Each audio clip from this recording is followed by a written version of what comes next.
Ekonomi hancur? Siap atau tenggelam? Kita akan bahas di sini. Sebelumnya, like, save, subscribe dulu. Belakangan ini, berita ekonomi rasanya bikin pusing kepala ya. Nah, dalam beberapa menit ke depan, kita akan kupas tuntas gimana caranya supaya kita nggak cuma bertahan, tapi justru bisa makin maju di tengah semua tantangan ini. Kalau Anda termasuk yang lagi cemas dengar kata resesi di mana-mana, tenang, Anda nggak sendirian kok. Yuk, kita lihat lebih dalam, sebenarnya apa sih yang terjadi dan gimana kita bisa bersiap-siap. Oke, pertama-tama kita samain dulu pemahamannya. Jadi, resesi itu pada dasarnya adalah kondisi di mana ekonomi lagi melambat secara signifikan. Bukan cuma sebulan 2 bulan ya, tapi ini tren penurunan yang berlangsung cukup lama dan dampaknya terasa luas. Terus artinya buat kita sehari-harinya apa dong? Nah, ini dia dampaknya yang paling nyata. Harga kebutuhan pokok jadi pada naik, resiko pemutusan hubungan kerja atau PHK meningkat, biaya listrik dan bensin juga ikutan naik, dan ya, secara umum kita jadi lebih was-was soal keuangan. Sebelum kita ngomongin soal cari peluang baru, langkah paling pertama dan paling fundamental adalah mengamankan fondasi kita. Kita harus bangun benteng finansial yang kokoh dulu. Nah, buat membangun benteng itu, para ahli umumnya menyarankan kita untuk fokus ke 3 langkah inti ini. Yang pertama, perkuat dana darurat. Kedua, sebisa mungkin hindari menambah utang jangka panjang. Dan ketiga yang nggak kalah penting, kita harus benar-benar prioritaskan pengeluaran. Anggap aja dana darurat ini kayak jaring pengaman pribadi.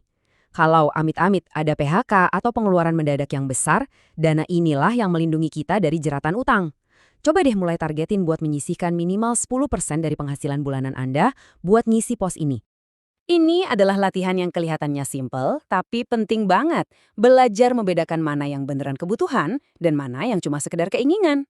Saat kondisi ekonomi lagi nggak menentu, fokus ke hal-hal esensial kayak cicilan rumah dan belanja dapur, itu bisa bikin kesehatan finansial kita jauh lebih baik.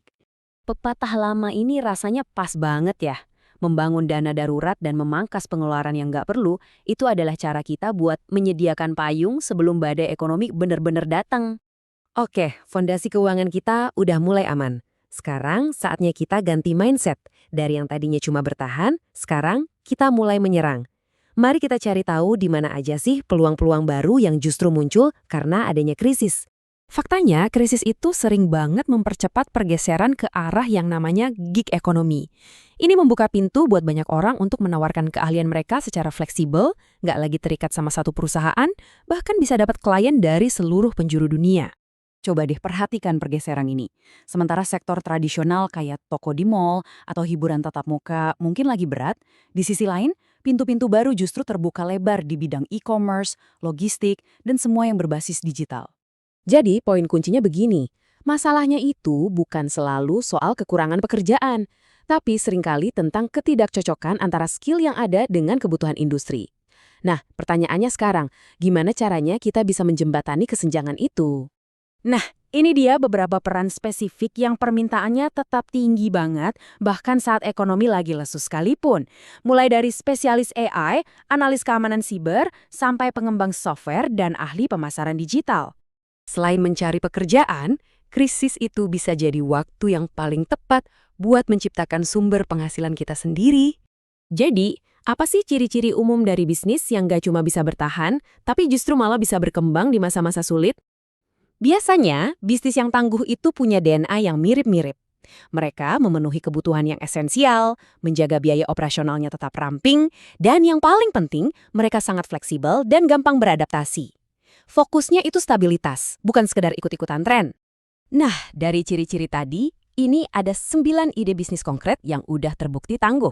Coba deh Anda perhatikan daftarnya, siapa tahu ada 1 atau 2 yang cocok banget sama keahlian yang Anda punya. Poin paling pentingnya adalah ini, berkat model bisnis kayak dropshipping atau jasa freelance, hambatan buat mulai usaha sendiri itu belum pernah serendah ini. Alasan nggak punya modal udah nggak bisa jadi penghalang utama lagi.